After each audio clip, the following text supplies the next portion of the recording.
Howdy there guys, and welcome back to another riveting episode of Edgar TV, where I'm joined today by Thornton Darts, as we are going to discuss what the darts world would look like if they was Premier League football teams. And we've sat down and we've debated for at least 3 minutes?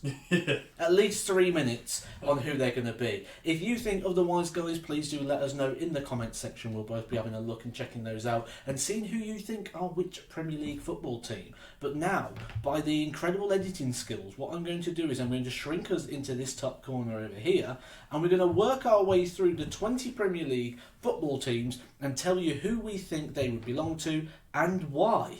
And obviously you can agree or disagree in the comment section below at the end of the video. Now, first of all, we're going for Michael Van Gerwen as Manchester City.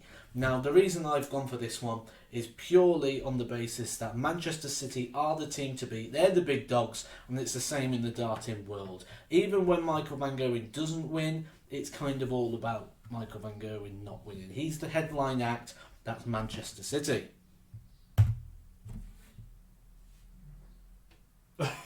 Yeah, this is your go.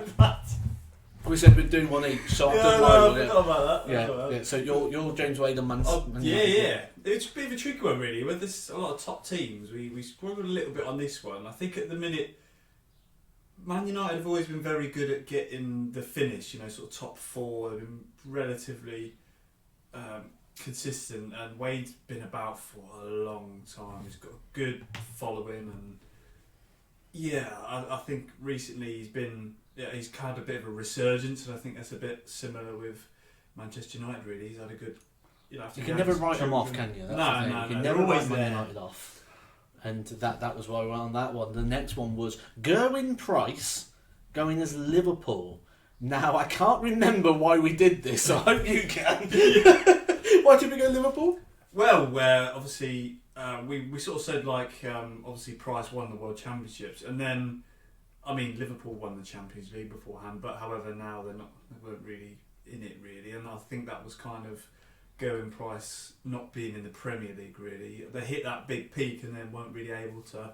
Obviously it was COVID related, but obviously he wasn't in the Premier League, so that was a big shock really. So yeah, it was similar with Price. Fourth place in the league went to Chelsea, and in our reckoning that is Peter Wright. Now, the reason I've picked Peter Wright for this one is purely down to the fact that he won the big one, he did well, he won the World Championship, and he changed his darts. If we look at Chelsea, they had a great season and then changed the manager, changed Tammy Abraham, swapped him out for Timo Werner, made changes. Yes, it's worked out quite well for them, as sometimes it does work out for Peter Wright as well. So in terms of making the changes, especially when it goes well, to say don't change something if it's not broken, that's Chelsea, and also that is Peter Wright.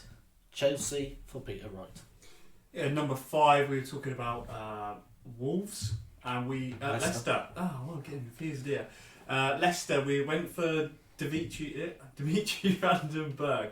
You're going to really want me to edit this. Yeah, I am. We went for Daventry van den Berg. It's kind of like Van den Berg didn't really come out of nowhere, but Van den Berg's almost winning the match play was kind of Leicester-y, wasn't it? No one really expected him to win, but he, like Leicester winning the Premier League, it was kind of like Dimitri winning that match play, and he's been pretty good since, and he's always a threat now, whereas maybe he wasn't before. So Leicester obviously a threat for the Champions League this year as well, just missing out towards the end. As West Ham United, I've put Dirk van D because I'm not even going to attempt to spell Dijvenbode. So Dirk van D. Now, years ago, West Ham got relegated to the Championship. They came back up. Dirk van Dijvenbode lost his tour card this year after a couple of years on the tour. This year he's come up and he's rocketed up. Who would have thought West Ham would be in the European places? I certainly didn't. And they've done a really good season, as did Dirk van Dijvenbode last year as well. So for that sheer rocket up to the big time, he's now in the top 32 with still this year to put money on the rankings as well and gain better ranking position. Right, next up we have Michael Smith as Tottenham. Michael Smith kind of reminds me of Harry Kane, so much talent, but for some reason Tottenham can't really find those key trophies, and that's very, very similar to Michael Smith. So a bit of a similar there. However, it's a lot of people are saying maybe it's not far off. It's just a matter of time, and I think that's similar with the team at Tottenham at the moment. Yeah, Spurs. I just don't get it. They should be winning things. They've got a great team. They've got a very good line of attack as well, and there's just something not happening there. Gary Anderson we've given to Arsenal. Now this comes down to, if you think about the Arsenal Invincibles, and I think some of this is probably down to the fact that Zach's favourite team is Arsenal, his favourite dart player is Gary Anderson, he's just put them together. But I do get what he's saying with this. If we look back to the history, Gary Anderson, back-to-back PDC World Champion, who I did, by the way, beat with a 170 finish, if you wasn't aware. And, you know, if you look at them now, Anderson's probably in the same sort of vein, where when he turns up, he almost looks unplayable. But he doesn't do it every single time now. And I think Arsenal's a perfect fit for Gary Anderson. Dangerous, threatening, you never know what they're going to do.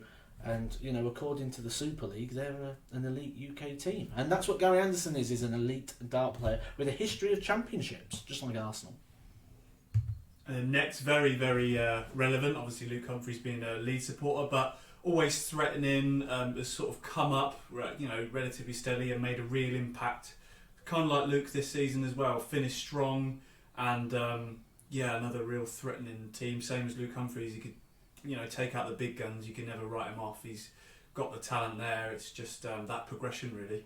So it fits perfect. It does. Leeds are one of them teams, aren't they, where whoever they play, you never really want to back against them, and that's sort of Luke, you know, danger man. For Everton, we've given it to Joe Cullen. Now, Joe Cullen, you'll find him at every single TV major, and he'll go on runs at times, like he did at the World Match Play when he got to the semi-final, you know, with the fly and the Gary Anderson game.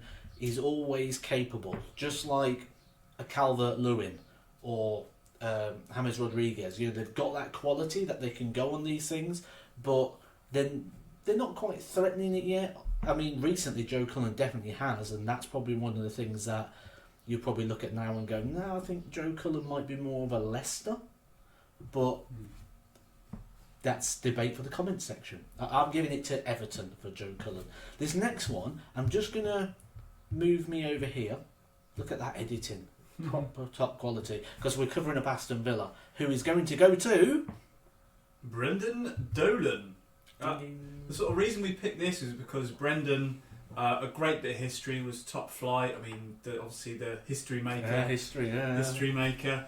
And then sort of dropped off a bit, you know, not non-existent, but he wasn't really around. And now he's made this massive push recently, really in form, really come back to top flight properly. And that feels a bit like Brendan Dolan. That was a pretty good analogy, really, for Mr.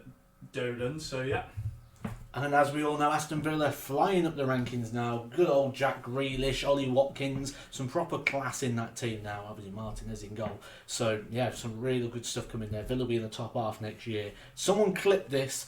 There's an Edgar quote for you. Villa for the top half next year. Who's next? Oh right, okay, I remember now. Devon Peterson we've given to Newcastle United. Now, this is more to do with the story of Devon. Devon was one of those players that was sort of kind of where I am at the minute, like floating around sort of the cut-off point, and was in and around there for a bit. Like Newcastle, just keeping the head above water and staying in the Premier League and just outside that relegation point. But then, at the end of the season, you go, bosh, bosh, bosh. Just like Devon did last year, flies up the rankings, is now in the top 32. Obviously a threat at times, just like Newcastle can be, with a bit of Alan St. Maximin. Easy one, this one, was Ryan Searle as Wolves. Now, Wolves are certainly deadly. They're looking absolutely brilliant at times. And I think that's kind of like Searle. However, I think Ryan at times lacks a little bit of consistency. However, always a massive threat and so passionate. And I think it was just a perfect fit. You know, they look like they can beat any team in the Premier League. However, it doesn't always quite happen. But it's just a matter of time, really, before he gets that massive run and to do the big things really that we expect him to do, which is perfect fit for Wolves. When I think of Crystal Palace, I think of a bit of dynamic, bit of a quick collective break. I think of Eze, I think of Wilfried Zaha. When you think of those two, you think of pace, you think of flair, and there's only one person that can give that to, and it's not Rick, and it's not Charlotte, it's Ricky Evans. So it is a Rick, but it's not the Ric Flair. Ricky Evans is the guy that you've got to give that to. Pacey, dynamic, and sort of always around that top 32 area. Good pro, just like Crystal Palace. You don't really worry about Crystal Palace getting relegated. A good, professional Premier League club. That's Ricky Evans. And then next up we have Rob Cross, and we put him in Southampton. And the reason we sort of done that was sort of mainly the expectation of Rob Cross. I think everyone sort of at the beginning was sort of thinking, Southampton, they're going to go on to do great things. And Rob's really struggled for form a little bit. He's really struggled, and that was the main comparison between Rob Cross and Southampton. Hopefully it'll come back again, which is what everyone was saying about Cross, obviously world champion, and we thought it was a good fit, similar to the form of Southampton, so that's why we picked Kind of did, didn't it? Southampton picked up again towards the end of the season. At the start of the year we were going, wow, this could be a European team, when James Ward-Prowse was banging in free kicks. Could be very similar here with Rob Cross, showing a resurgence in the Premier League, playing well but without getting the results. And that's Southampton, playing some good football without getting the results there. So Rob Cross is Southampton. Steve Lennon. Now, I guess similar to Brighton, sort of hanging about, a very decent standard player, very similar to Brighton. Obviously they've come up relatively slowly, would you say? They've just worked their way up, and it feels very much like a Steve Lennon type scenario. So that's why we thought Steve Lennon was a good fit there. Just relatively good, standard, consistent, and hopefully keep working their way up. Burnley, if I'm going to go for the prime-time player himself, the star of Edgar TV, the 170 hitting, Gary Anderson beating me. I think I'm a good Burnley. I keep my head above water. I always do enough. I'm not really regularly pushing or looking at those top honours at the moment, but you don't want to play me on a cold Tuesday night, because I've got the ability to take out a 170 finish and beat a Gary Anderson, or beat Michael Van Gerwen like I did a couple of years back. So it's in the locker. We've got it in the locker. People know it's in the locker. And it's one of those things that you've just got to be a bit careful that you've got to be with Burnley. Burnley always do enough. Am I going to do enough against you? Is it you that's going to take the beating off the Edgar? But I think I make a good Burnley. Next up we have the king of Q School, Kirk Shepherd. And now Fulham and Kirk Shepherd are very, very similar. I mean, floating between the Premier League and obviously the Championship. Kirk, it may sound harsh, but maybe he's not quite top 64 standard. However, he is good enough to compete, and he keeps floating back up and back down. And hopefully we'll see a good resurgence from Kirk as well as Fulham, because they're good enough to be there. They've just got to push that further to stay there. So very, very similar to Kirk Shepherd. West Brom, we found this hard because West Brom do similar like Fulham. They sort of come up and down, but with West Brom, I never get the feel that when they come to the Premier League, they could stay there. Fulham, when they did come to the Premier League, you felt like they could stay, especially towards the end. They did really well. West Brom, we're giving that to Alan Talon, and I'm purely giving this on the fact that I know Alan very well. We talk quite a lot, and when you speak to Alan now, Alan's goal isn't to be in the top 32 to do this. It's just to tick over as a professional player and to have a career as long as he can. I get that feeling from West Brom that they haven't got that ambition at the moment, or they haven't got the budget, or they haven't got what it is to push themselves into doing what Villa have done, basically, where you come up, you survive, and then you grow.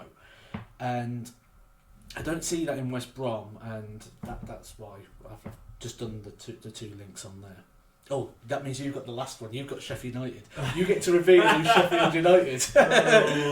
This was Zach's idea. Sheffield United, the team bottom of the Premier League, is Glenn Durrant. Now, Glenn, ignore what he's saying. It was all Matt's idea. But, however, Mr. Glenn, as much as we love you, similar with Sheffield, unfortunately, bottom of the table, same with the Premier League. Came up really strong, started well, but unfortunately just, ended up at the bottom.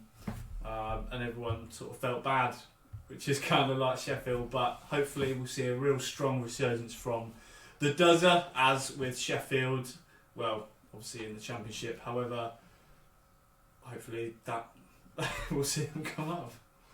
And that is our team, guys. I'll just move us off the screen quickly so you can see all the Premier League teams. Do you agree? Do you disagree? Would you change anything? Let us know in the comment section below. If Dart players was professional football teams, who would be what team? You can answer one, or you can do all 20 if you want to join in as well. We'll both be floating around in the comment section, joining in with you soon, guys. And we will catch you soon for some more Edgar TV. Edgar TV.